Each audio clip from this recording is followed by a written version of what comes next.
A very good evening and welcome. I have to say, for someone of my age who became aware of classical music in the mid-70s, it was absolutely chimed with Kyung Wha Chung's arrival on the musical scene. And thinking back to the 1970s, we were just reminiscing what an incredibly vibrant time it must have been, with some big personalities. But we're gonna come to that in a way. We're also going to play a few little video clips and then maybe talk a little bit about that. But I wanted to start off by saying it's always struck me as quite extraordinary how one family can have produced not one great musician, but at least three. I mean, you're one of seven, aren't you?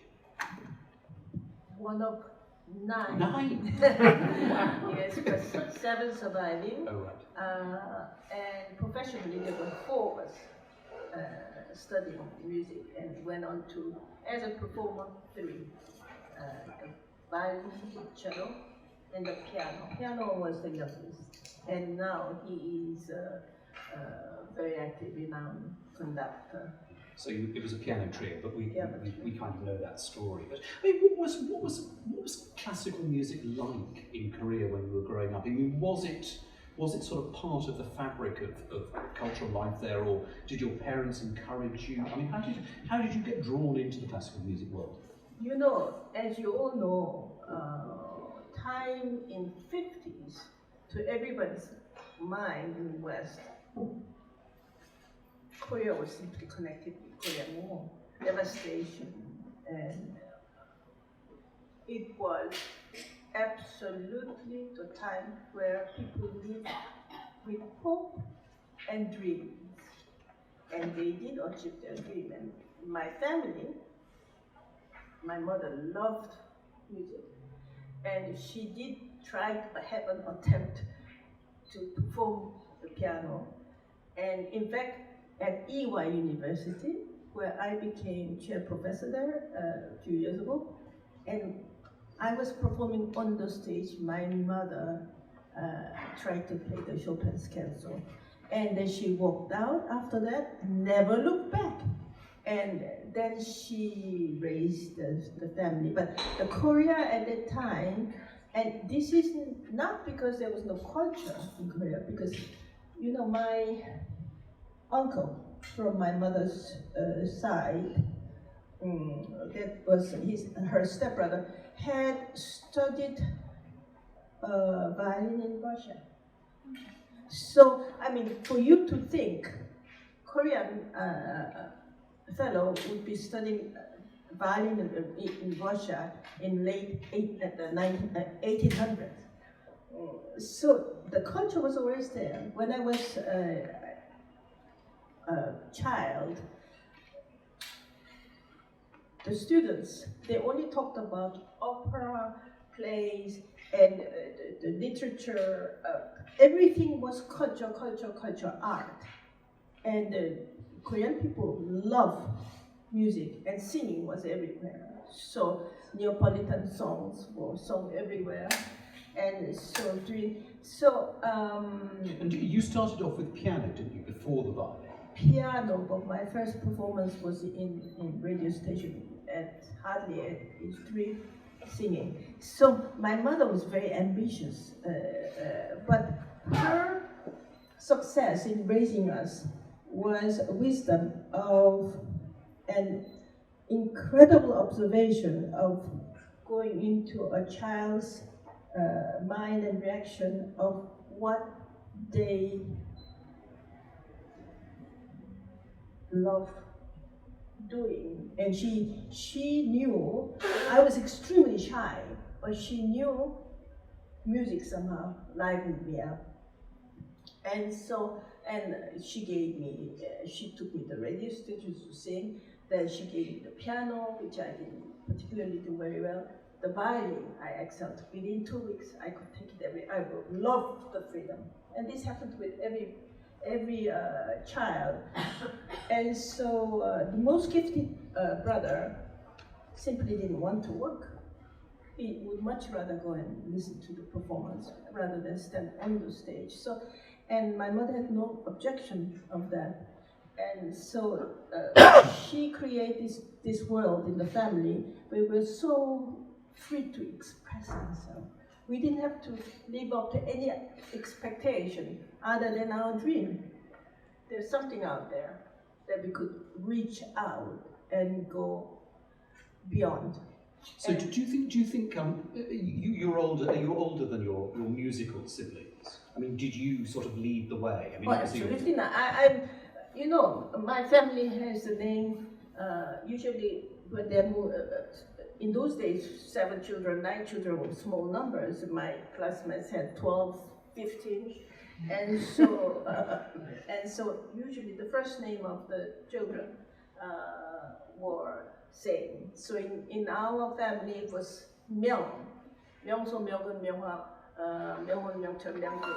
And whereas I was Kyung, and which is the center. I was always, we lost 2 brothers over me, below me.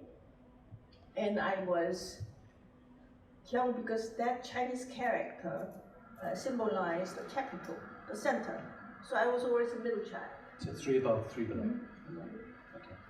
And then, so you obviously excelled at an early age at the violin, and you made a concerto debut quite young. Yes, I guess so. and that was the Mendelssohn concerto. No, first was Mozart concerto. Mozart, okay. And I was very happy that I started my experience with the orchestra performing Mozart because it's that magical. Mozart, to experience that as a child, I was just 9, and to get to see the expression of happiness from the audience was something that just lit me up, and I never looked back. I wanted to do that as much as I can. And do you still find that when you're performing, the audience plays a huge part in the performance? Do you feel them? I would like to omit still. I don't still feel that. It's been my life. Every time when I walk on the stage, it is the connection I have sharing the music of whichever the composer it is that I so strongly connected to find the center of soul that connects to my effort, work. That when I walk on the stage, to see different reaction of these different composers being connected to the audience. And you know, now, recently, after actually retiring because I injured my finger, I look back and forward and said what I'd like to do, give back. How can I bring charity or helping people and so on? And recently I thought, but my work was always charity from the first day I walked on the stage. Because I loved public, I loved performing to them, I loved going into their soul and their heart, either whether it's with a Mozart or Mendelssohn or whatever it was. And so for me, most important point was to have the composition of the composer, that to deliver to the people who would listen, and I would make sure they would listen. Because that is also, you have to have a gift as a performer to be able to draw the audience into your hand. And that's all the timing and the experience was fascinating side of performing profession. So from Korea you went to Juilliard to work with Ivan. 61. Ivan Gulin. Kalamian. I mean, was that a shock? I mean, did he basically take what you arrived with and more or less say, right, we start again, or this is how I want it? I mean, how did he teach? I was very, very lucky because he was a very strict disciplinarian pedagogue who had his wonderful method of training. But something that was wonderful about his method was it applied to everyone and could excel on handling the instrument. but gifted, especially gifted child. And I'm sorry to say, I was one of those gifted child. And a handful who grew up, we grew together, Itlan Perman, Pink and Sukuma, we all are about the same age, and we studied together. And we don't have same sound, no same character. And so Mr. Galamian's strong point was to give the structure, but then do not taint the character of sensitivity of each gifted child. And so he had planned, he had a little black book. And years later he saw the children, do your name? And I would see all the repertoire he just stated for my development. This bigus, and it's and so he was flipping. Probably I was the only one who got to see it. And did he encourage you at that age to learn a large repertoire? I mean, or did you throughout your career sort of decide, I'm going to take it up? No, he didn't encourage me, he demanded of me. And yeah, when he gave me a concerto, in 2 weeks, I had to learn it. Of course, the first lesson I bring it technically as much as I can. By the latest third week, I had to perform it. From memory, of course. Oh, that goes without saying. Yes, when you're young, you can memorize right away. So. And do you find that you have a different relationship with works that you learnt as a teenager than works you learn later on? I mean, I've talked to musicians and they say, oh, well, if I've learnt a piece in my teens, it takes me 2 weeks or so and I can get it back. But if I learnt it 2 years ago, it's much, much harder. Completely true, yeah.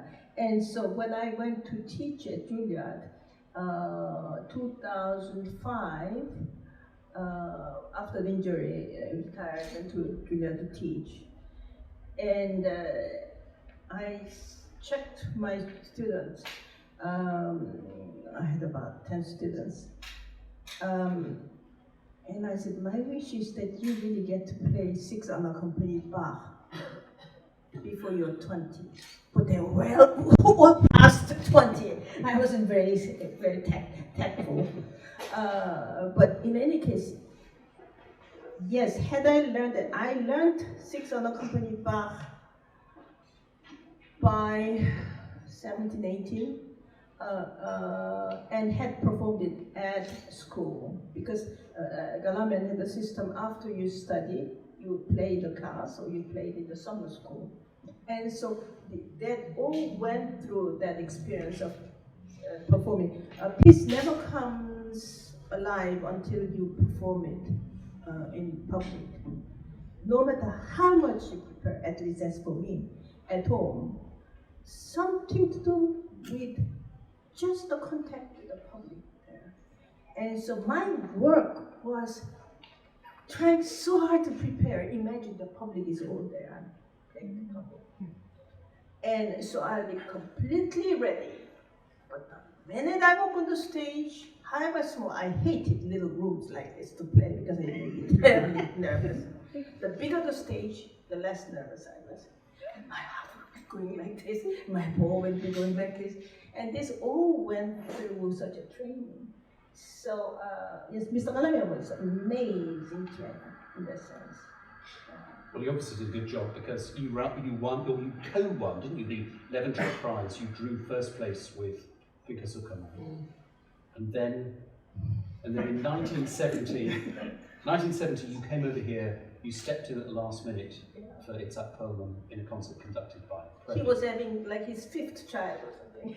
And then, as they say, history, you know, that was kind of it. You were on the way. I think, which is a good place to have some music now. Yes. I thought we'd have, this is a film from, part of a film from 1976. This is the Bruch, first violin concerto.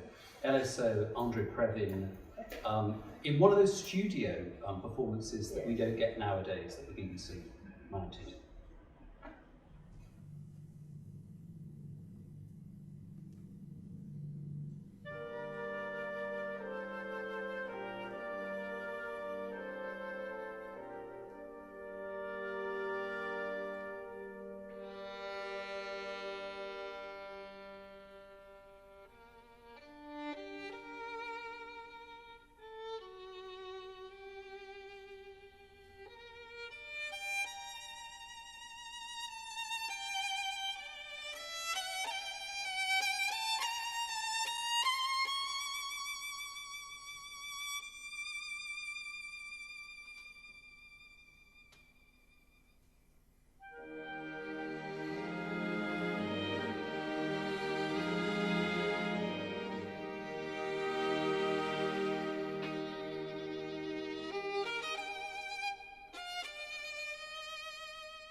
The best part. Do you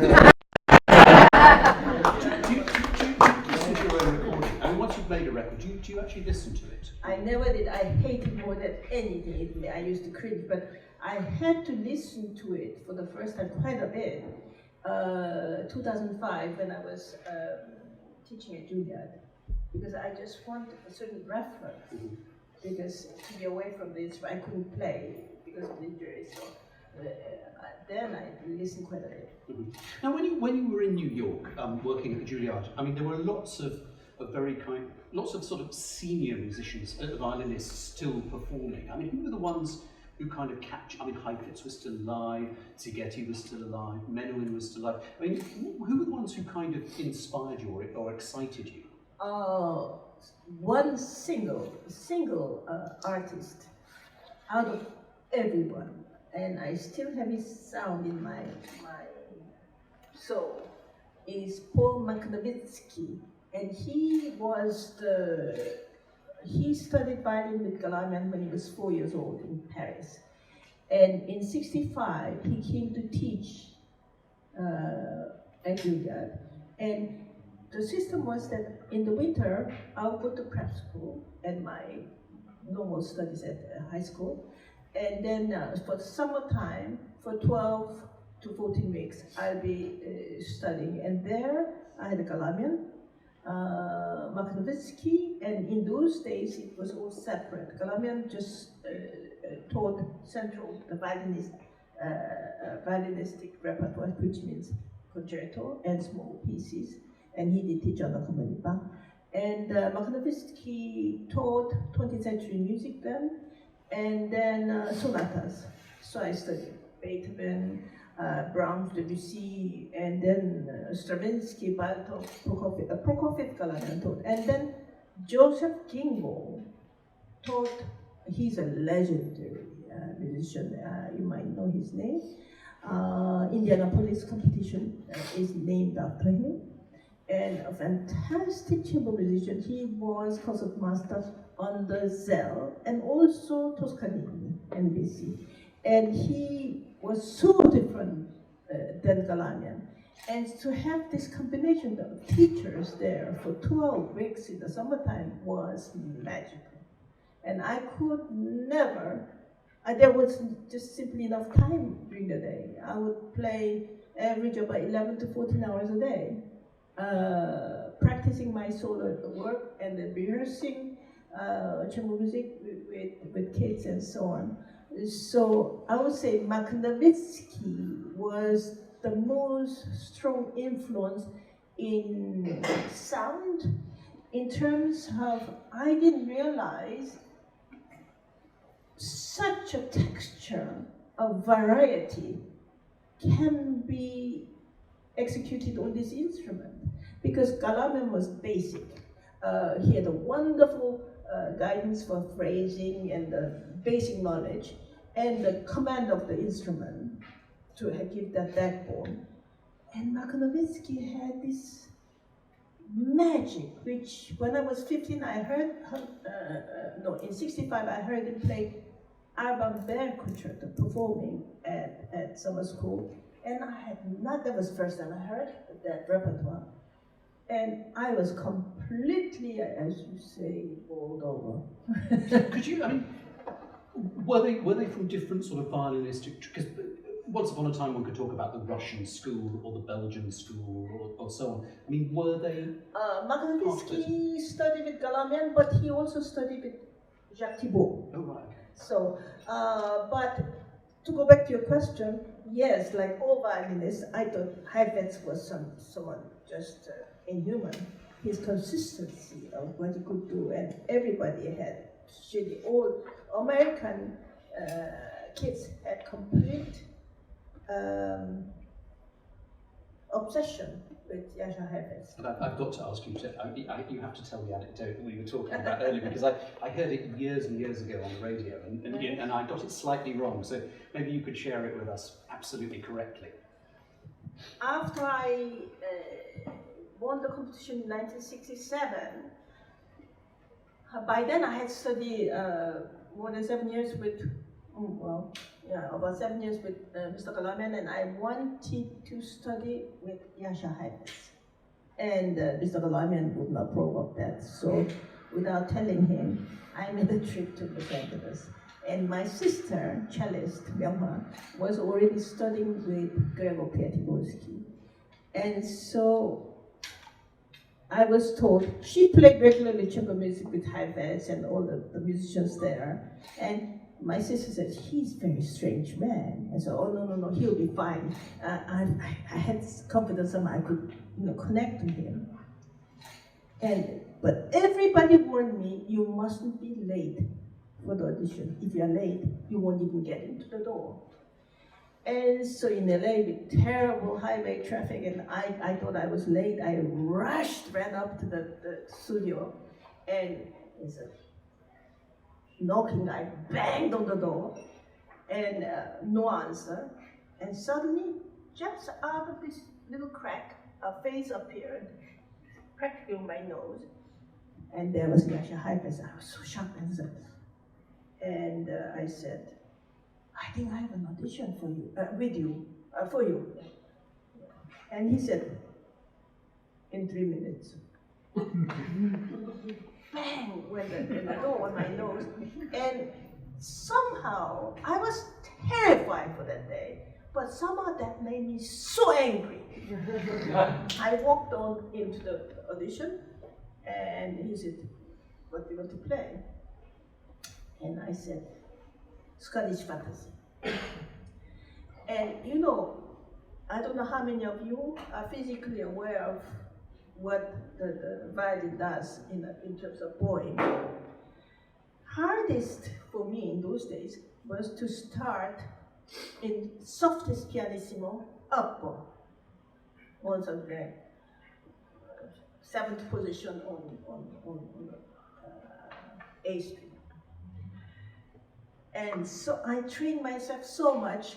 In fact, when I went into competition, I decided to impress the jury. And I started with the B flat on the A string. Absolutely. No trembling. And I told my pupil, once you go, you've got few minutes to impress people. Your first note will already send a message. They'll either listen or their mind will wander. If you could get their attention with your first note, then you have a chance. And I tried so hard, and so there I was, being nervous, and I thought, right, I'm going to show Jascha Heifetz what I can do. So I started. And after I played, he said, he paid me the biggest compliment. He says, I think you love playing the violin. And coming from him, that was a wonderful compliment. But I couldn't stay there because he did break his promise. I went there and said, I would like to study with him, but I've got engagement which I had to do for my competition prize, and then I cannot break. And he said, no problem, come. And then at the end of the audition, he said, you must play the viola, you must play the piano, you must get rid of the chimbras. And for someone, with my kind of passion, I don't have a long neck, but I need the shoulders. Now I can play without. It doesn't make any difference for me now. I couldn't. For that reason, I learned to study with him without the shoulder rest, and I couldn't stop to learn to play the violin at age 19. I thought I was already over the hill. Just about to reach 20. So finally, I made a very difficult decision overnight, and next day flew back to New York, and went back to Mr. Galaman and said, and he had no idea when to play for high bass. And then I said to Mr. Galaman, I would like to go and study with Joseph Sigeti. And he said, yes, there's no problem. And so I did go to study with Sigeti one summer, which was a wonderful, wonderful experience for me. So you mentioned competitions. I mean, do you approve of competitions? Do you think they're good for young musicians? I mean, nowadays there are so many. I mean, do you think it's a healthy way? I mean, people, not at all healthy. Yeah. I mean, do people learn a kind of way of playing to impress in competitions rather than a natural way of playing? Unfortunately, that's what's happening. But I cannot start to worry about all those individuals who have that kind of unwise approach to get to where they're going, because that means they're being very impatient and don't realize, haven't come to realize their true gift, their true voice.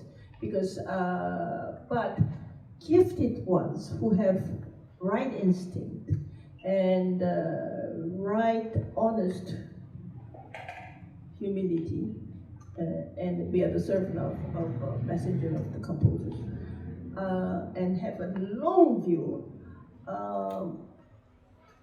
Competition gives you, it does open the door, but it's very brief. In 1967, I won by 69. I hardly had any concerts. And so I was thinking of entering another competition. I didn't think it. I had a pressure around me. And so, but my chance came with this London debut in May 1970.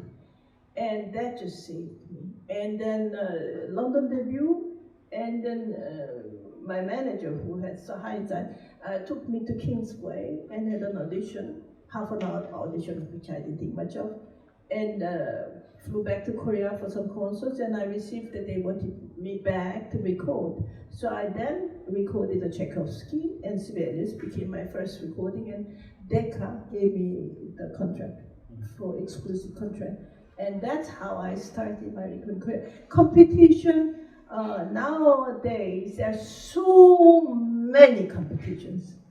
And even 5 years seem to go with a blink of an eye, and they cough out other winners. But when you look back, within those winners, the true talent, special talents, managed to find the road. It's not easy, but they do find it. And presumably having a decade contract and the exposure that gave you, the concerts would have followed. So I assume that the 1970s and right through the 80s was a very, very busy time for you. I mean, you must have been performing a huge amount. I was, apart from having fantastic parents, after having found wonderful teacher, I also had a fantastic manager. Looking back, he was one of the best managers anybody could wish for at any century. Terry Harrison, from Harrison and Parrott. And he managed I joined him in 1969. He was working for Ibsen Tibet. And independently went out. And the artist that I collaborated with, Radu Lupu, whom we managed to concert together and record, won the Terry Harrison, and Andrew Previn was with Jasper Parrott, his partner, and so on. But without the manager, I don't know, this presently, the 21st century is a very different story altogether. But in those days, with such incredible, brilliant management, you got everywhere. Because when you had the opportunity, the manager had to sort it out what was the right direction, and to listen to my voice saying what I can do artistically. Decca asked me to record immediately Brahms and Beethoven Concerto in 1971. And I said, I'm sorry, you have to wait 10 years for that. And they did wait 10 years for Beethoven. Brahms Concerto, they waited. Finally, I went to record for Yearmine. But during those, I mean, during the 70s, I mean, you were recording with an amazing array of, you know, I mean, Previn, Rudolf Kemper, Sir George Solti, Charles Dutoit. Yeah. I mean, it's kind of roll call of the great conductors of the time. You know why it was possible? Because I would perform something like 20 performances of repertoire that I would record. Then I'll go into the studio and record. And the minute it's finished, I wouldn't look back. I will go to the next project. Whereas time has changed. You make a recording and you take that to promote the recording and to sell the recording and so on. In the 70s, there was so much face of the artists that was being advertised. Their faces. How many of you know what? Probably here you do, but if you name a conductor, you don't immediately identify their face. Whereas in those days, the face came first before even name of first letter, you know who you were talking about. And so the face has disappeared altogether. Yeah. I remember years ago actually, and it's something that I kind of regret having seen, but I saw Riccardo Muti's contract, or I saw part of it, and it said that every new release must be supported by a full-page advert in Gramophone, which was a very nice thing to see. Yeah, because and so the record company was able to do it, and in those days, I was told by Ray Mincho, the policy of Decca was that you give 10 years window for conductor to make the career, and then if in 10 years then it becomes profitable, then they accept that. Now, presently, young artists have to make the turnaround within a year, whether first of all they would do market research and so on, and see how effective this recording is going to be in terms of sale. And I have total sympathy for the record company, because financially it's the biggest challenge for record company to promote the artist and to continue, let alone to develop their artistic repertoire. But I had absolute control over my repertoire, which I was so grateful. That's why I end up recording quite a bit. Yeah. Well, let's jump on. So let's jump on to 1989, when you're now recording for Warner's. And I think I'm right in thinking that this performance of the Beethoven Violin Concerto, which was recorded in Amsterdam, I can say it right. Yes, that was also a live recording, was it not? Yeah, that was a live performance. I can't remember which movement we're going to hear, but I'm sure all will become very clear very soon.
It's interesting, that tempo seems to be slower than because all the playing I hear presently is so fast. Yeah. You were reminding me before we were talking that Klaus Tenstedt was a violinist. Do you think it made, when you were doing concertos, does it make a difference, do you think, if the conductor is a string player? I mean, do you sense a different kind of approach? It does make the difference. Because, for instance, like Daniel Barenboim, he studied string so much, it became an obsession, that he knew the voice up and down, or whichever way it goes, better than the string player. Because for keyboard to produce a sound is very different than the violin, and it's much more like a vocal. You don't just sing, you need to breathe into the note. So my Tenstedt was truly my favorite, one of my very favorite conductors, although at that time I didn't know it because I was not very easy to but Giulini... I was going to say, did you ever work with Giulini? Yes. Yes. Because he was a viola player, wasn't he? Was wonderful. And I didn't take the opportunity to work with Karajan because he was so scary, and you had absolutely no, he was a tyrant, I was told, and you have to do precisely how he would conduct it, and I wasn't able to adjust anything because I was way too explosive. But with Giulini, so I did take the opportunity. I wasn't going to lose the opportunity to work with Giulini, and so I did do the Tchaikovsky concerto, and it nearly killed me because it was so slow. Yes. And with the run that goes up, and then you come down to just catch it. Tenstedt, because he had string, it was just like he's under my skin, and so Giulini went to rehearse 10 times. Can you play that again? No, again. Okay. So this was not in front of the orchestra. And so that recording, that experience sort of remained as a most difficult memory until about 10 years ago when they brought out this recording of Tchaikovsky of that performance with Berlin Philharmonic, live performance. And when I listened to it, it was, second movement was slow, but the tutti, nobody could sing. And because he's Italian in the last movement, the way he drives, it's just fantastic. Yeah. Did you ever find, if you were doing a series of performances with the same conduction orchestra, a short run, yes. Did you ever find that some performance could really change radically from night to night? Oh, same conductor, repeated 6 performances is never the same. Particularly, for me, it's interesting challenge if those 6 performances are done in the same hall. Let's say like in Israel, 6 performances of the same concerto was done because they had such a big subscription members. But on the tour, let's say if you perform in different halls, first of all, acoustic is different, and audience is always different, but acoustic is a major factor that makes it different. And so then there's a challenge of playing with acoustic, but in the same hall, it's much more rewarding because you know what you're working with. And so you could drive certain things much closer to what you would like to do, or live performance challenge, such as now I'm doing some accompany Bach, is never the same. 27 movements, 6 sonata, 27 movements, particularly whether it's sonata or partita, just how it works in front of ourselves with the acoustic. Barbican, let's see how it works in Barbican. In Brandon Hill, where I recorded a few days ago, two days ago, the acoustic is wonderful there. So it was effortless. But Barbican, I'll have to work harder. I mean, do you have favourite halls for concertos? I mean, Boston or Vienna or Berlin? Yeah, you just named 3 of the most beautiful halls. And Carnegie Hall. Suntory Hall? Suntory Hall. I just worked with Toyota, Toyota, who did the acoustic there. They're just refurbishing, renovating that. And so I did the last concert before they closed. And so he was there, and he adjusted all the razor in a certain way. I was on the stage, we worked about half an hour. Concert was, for me, I was in heaven, because in this polyphony, the harmony of, let's say, the fugue, I could differentiate all the voices in such a way. I think it's the most beautiful acoustic I've ever. Well, with that riser of architect being there, so you see how this kind of, well, previous night without the riser, I was struggling, and so it's so much of that particular moment what makes it happen. And so that was wonderful. Santorio is wonderful, and I'm sure they will, acoustic will be sustained. I mean, let's talk about the terrible period where you had to stop playing for. It wasn't so terrible. I mean, but did you? I mean, then you must have at one point thought, I will never play again. Did you, or did you always think somehow you would emerge the other side? You know that happens just before I walk on the stage every time.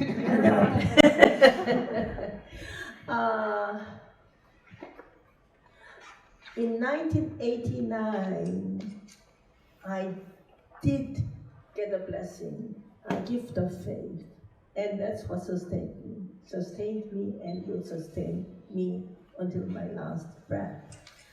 I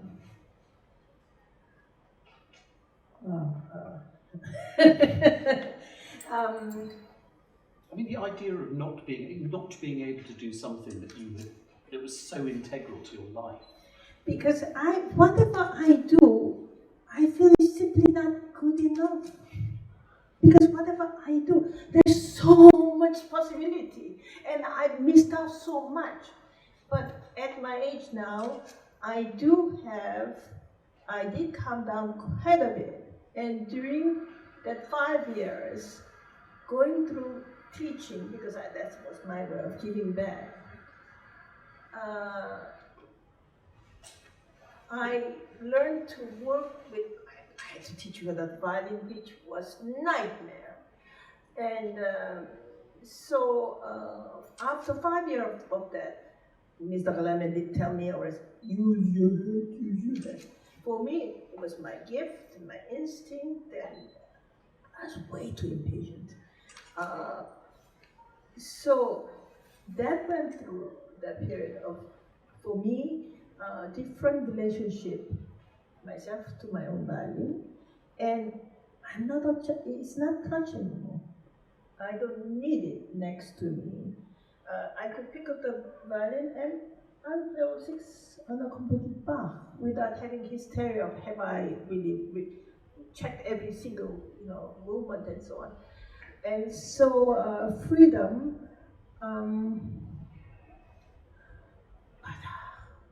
there's when I was young, I know I worked so hard to not to live up to expectation of the public, of everyone that expected so much of me, and above all, myself. And if I missed, I remember in Carnegie, I missed one small bit of harmonics in the cadenza of Mendel's concerto. I ran out, locked myself in the dressing room. There were hundreds of people outside wrapping that and I wouldn't see them. And only much later, my manager said, "That was overdone. You should have graciously, greeted everybody." I'm sorry. I was so ashamed. I couldn't see. I was so ashamed of missing this note. But now, do you know how many notes I miss? It's just unreal. So, what am I doing here? What am I doing here? Does that mean I've sort of conveniently adjusted myself saying whatever that I'm to bring to you is worth hearing with all these cracks?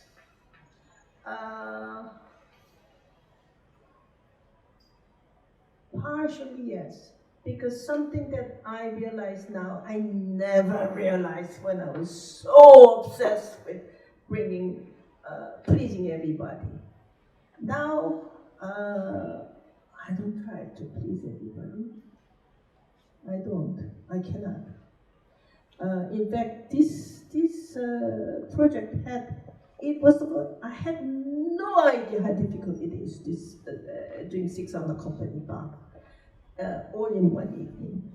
And no wonder they don't do it. But yes. I mean, is it something, because you were saying you learned them back as a teenager with Ivan Milan. Yes. You did record some solo Bach. In 73, yes, the central panel. Was the idea of did you always think, because this is the kind of Everest of the violin repertoire, or solo James, violin? I was called in by Ray Minchell from Decca, and Ray said, "Kyung Wha, we need a recording from me. Because there will be a big gap. And we need a recording right away." And in those days, I said, "Yes, what can I? Well, maybe I can give you 2 on a complete Bach." And so I went in right away to record that. And at the end of going through the C major sonata, I said, "That's it. I'm just not ready to do this." And so then I waited, and 73 to, when was it?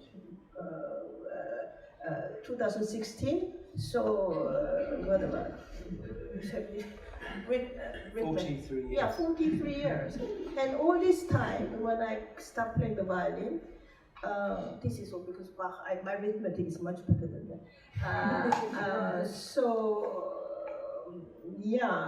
It's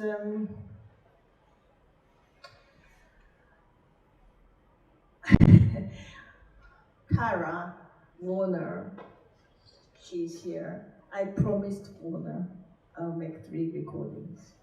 So I have to live up to the contract, right? And I realize when I make a commitment, I do my very best to live up to it.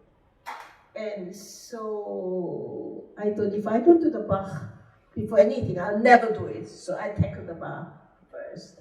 So, and then, of course, I juggled which order should I perform. And I remember speaking to Steve Johns and Phil Hobbs, fantastic teams. The engineer Phil, the best. Steve Johns, the best. And then which order should I do? Because I used to mix it. And then I had to fly to Beijing to do the 6th for the first time. And I decided to do it in order. G minor, B minor, partita, A minor sonata, D minor with a chaconne, and then another break, C major sonata, and E major partita. And just a few weeks ago, my duo partner, Kevin Kenner, wrote to me a message saying that, "Do you know Sicilian from G minor sonata? Largo. The old habits really died, had never died, because I was drilled so much by my teacher and in the 20th century way of playing. Although I did the closet with sort of my interpretation, it tend to get so slow because it used to be played so slower and full sound. And when I was listening to the playback, I came and said, that letter was a little bit dragging.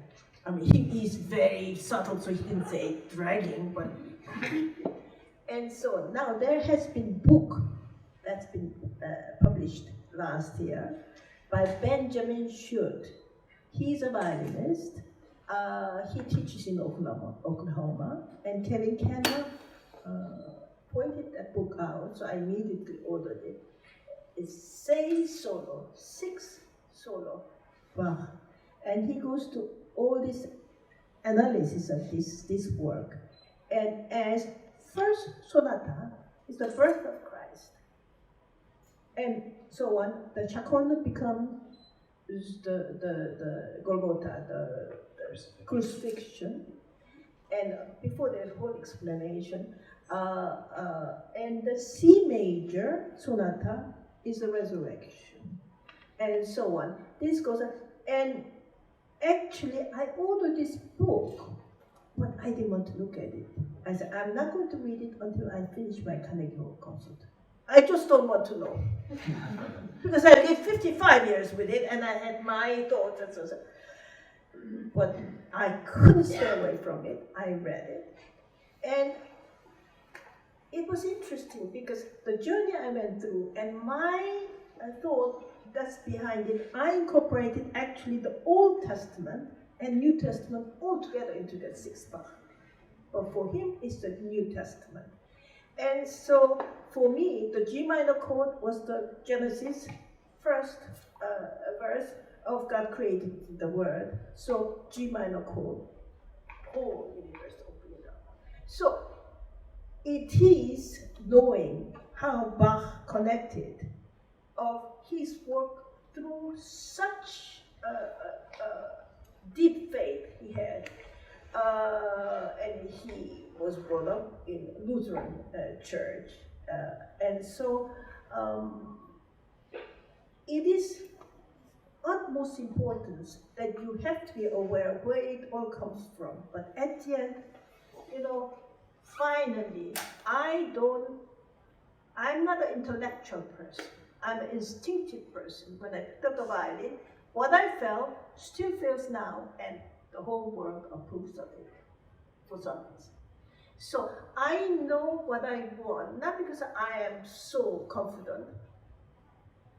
It's how I feel, and so with my connection to my faith, this Bach has been the most unbelievable strengthening factor, and it'll go until the end of the world of this civilization, because the magic is there, the depth is there, the commitment is there, the suffering is there, the love is there.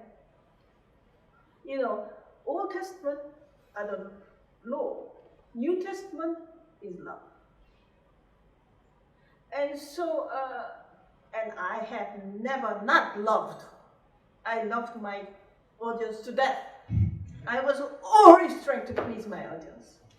I was, first of all, trying to please my parents, trying to please my country, trying to please everybody. So after I do this Carnegie Hall in May 18, I'm going to go away for a while and try to please myself. I've got one last question before we hand the microphone. I'm so sorry because before I tend to chat like this, and before this, James, I warned him. When I start to talk, it's very difficult to stop me, and he's been very great. I'm going to stop you now. I just want to. I gather you're dedicating this concert on Wednesday to Christopher Raven. Christopher Raven was a great Decca recording producer, particular speciality with the voice, but also your producer for many years. He did my first recording, and he did my recording in 2000 for EMI. There's a souvenir. There was a short pieces. He had a similarity between Galamian and Christopher. Was Galamian gave me that technique and the foundation, but he did not affect my gift. Christopher had a magic. He had a way of bringing your gift, but not influencing. Only after he passed away, that I realized this is a phenomenal musician. And I knew very small part of him, connected to my work only. And he was my mentor, and he never wanted to crowd my obsession for what I do in my violin. And he's always been so encouraging. And he's a single person in my life who's never let me down. And it's very difficult to, when I count all the connection I had with people or the work, Christopher is a singular, most wonderful friend. So you'll be remembering him as you play on. That's right. Right, we're going to have a tiny bit more music and then some questions from the floor, and then I think we probably might outstay our welcome here at the Korean Cultural Centre. So here's, this is from last year, the César Franck Violin Sonata, last movement I think. This is with Kevin Keller playing the piano. I think this was recorded in Barbican. Let's see.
You were telling me Yeah.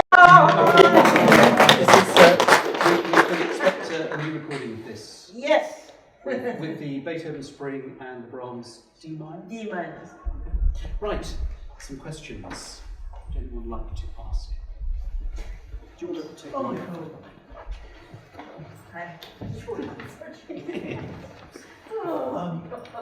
How did you injure your finger, and has it affected your playing since then, since the recovery?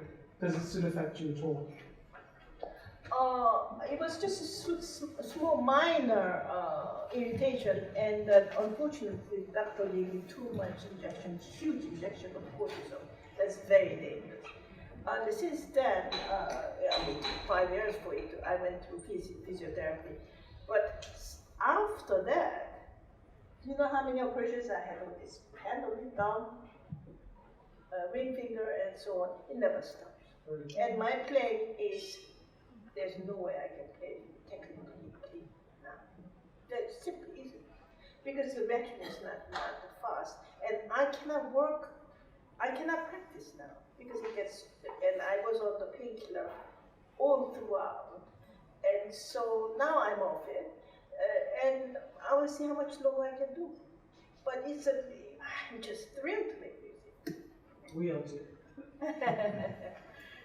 Is that? No, I don't know. Just a quick question. Did you bring your violin by any chance? And now you mentioned the violin, there's a big change in my life, is that, yeah, I mean, some people change their partners numerous times, but I have never done that. I married once, but violin, yes. Now I have a Stradivarius.